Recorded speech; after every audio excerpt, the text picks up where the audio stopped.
you get a title, Claire de Lune, as a composer. How do you create, that means moonlight. How do you create that feeling, that experience of moonlight? So what does he do at the very beginning? Look up, right? That leap up. Look up. And then what goes up comes down. That goes back to the Renaissance in music, where if you have a leap in one direction, you fill it in coming back, you fill in that space coming back in the other direction, which he does.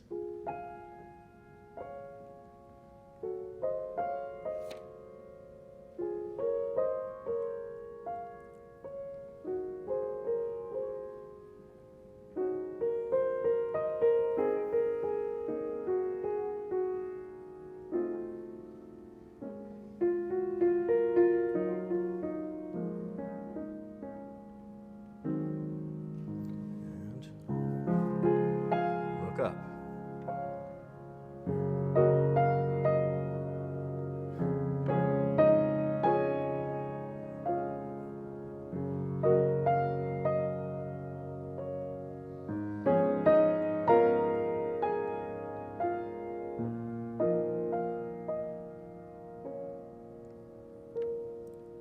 Look up.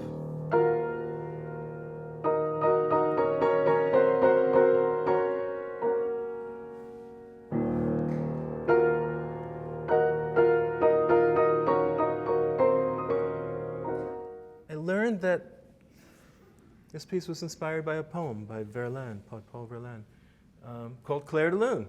Imagine that. And Debussy had actually made 2 settings of this for voice and piano, and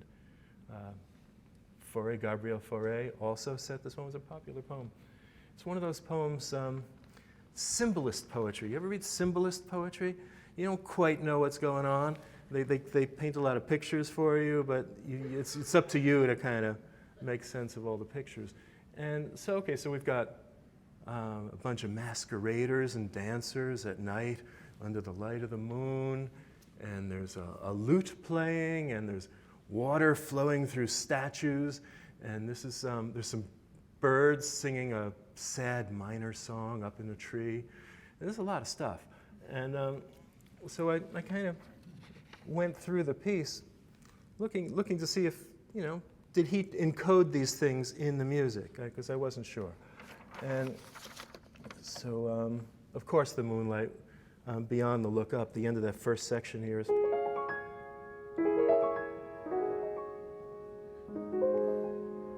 High stuff's generally, you could pass the high stuff off as moonlight. And then this next section.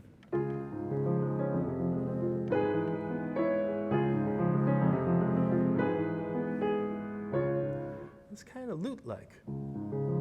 You all know a lute's like a pre-guitar, like a plucked thing.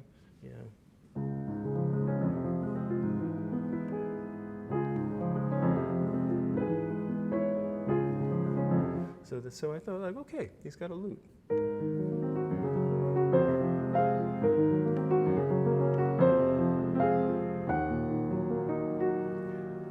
And then I heard a record. There's an actual recording of Debussy playing this piece. It's probably a piano roll with, like, punched out papers or something that they used to do. But it's Debussy and he's playing. And, it's okay, so you allow a little margin for a little, it's slightly removed from, having a human, as a recording is removed from, sitting in a room with a piano player. Each thing like that, each piece of technology takes you one step further from the vibrating string, and, the sense we have with that. So I heard Debussy playing this thing, and it sounded so much like turbulent water in this section.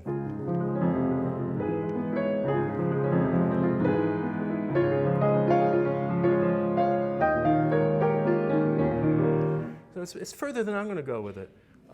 But it gave me a different perspective on it. So I think he's getting double play out of there. I think he's getting lute and water out of that figure, out of those running figures. Anything else I have to say? No, let me just play it.